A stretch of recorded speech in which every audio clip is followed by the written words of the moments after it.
Well, may look complicated, but I guess it's not all that complicated, especially considering it's for what we would call infants to maybe toddlers here at Tabernacle. I'm sitting in the nursery, in the room for our youngest. There's baby changing tables behind me and toys all over the place, and on any given Sunday or Wednesday, there'll be some people who are accomplished rockers and diaper changers and baby comforters in here behind secure locked doors with a security system. I guess what I'm saying is it would seem like we put an awful lot of priority on children here. And we try. We really do. And today, of all days, it's Tuesday, February the 4th, I guess it is. Tonight is the State of the Union address. If MapQuest is right, where I'm sitting in here, in this little children's room, in this child's play and grow and learn and love room set aside for that purpose. If MapQuest is right, I'm sitting 662 miles from 1600 Pennsylvania Avenue in Washington, D.C., which is the President's home. I would submit to you that tonight, when President Trump gives his State of the Union address, he's going to talk about the economy because it's good, and he's going to talk about immigration, and he's going to talk about employment, and all of these things, and then he's going to sum it up, and at some place, if he's like most presidents, he's going to say, and the state of our union is strong. I would submit to you again that this room, and countless rooms like it, and little children's rooms in homes all across not just this country but the world, are vastly more important than the White House or the halls of Congress or any place else in the world, because it's in places like this, in places and venues where children's learning about themselves and about each other, but most importantly about the one who made them, about God himself. It's in those places that they learn the most important lessons of life.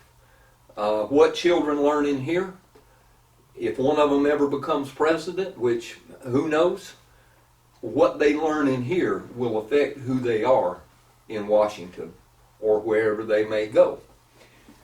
Right now, it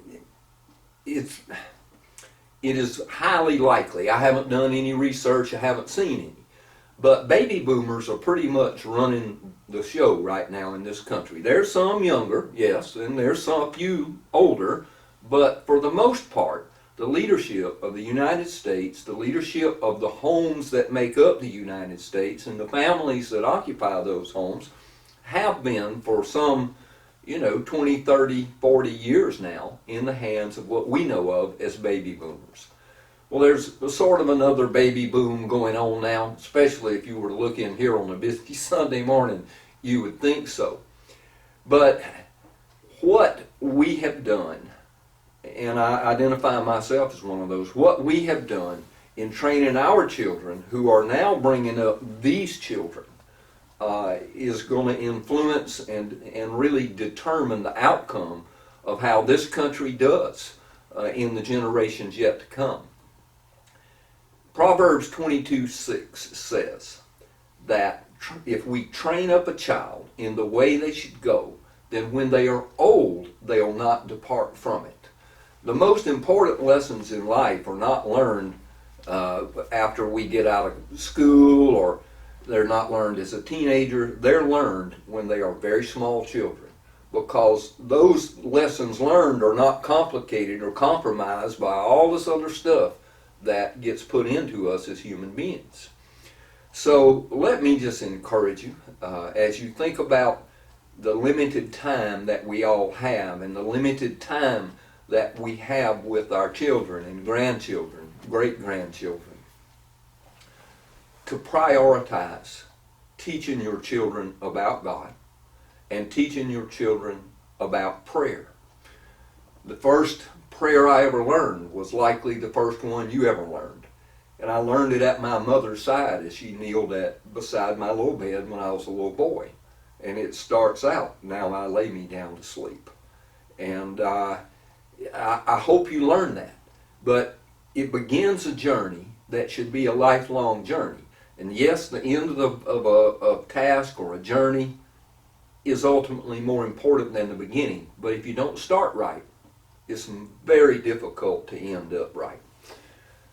As I was thinking about sharing this with you guys today, I was put in mind of a country song that was released in 1983.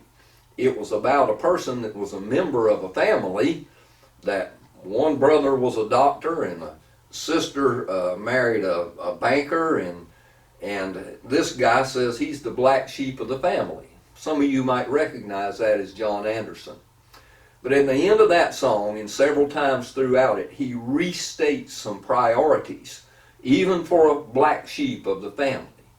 He says this in the song, ostensibly to his wife, "Wake me up early, be good to my dogs, teach my children to pray. God bless you, teach yours."